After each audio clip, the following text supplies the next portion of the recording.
Stell dir vor, du lebst an einem Ort, an dem fast jede Nacht der Himmel explodiert.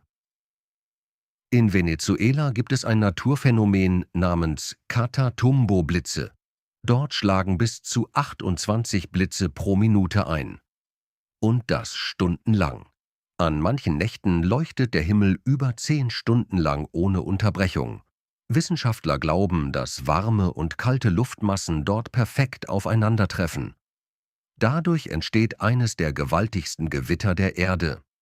Die Blitze sind so hell, dass Seefahrer sie früher aus hunderten Kilometern Entfernung sehen konnten. Die Frage ist: Würdest du an einem Ort wohnen, an dem fast jede Nacht ein Gewitter tobt?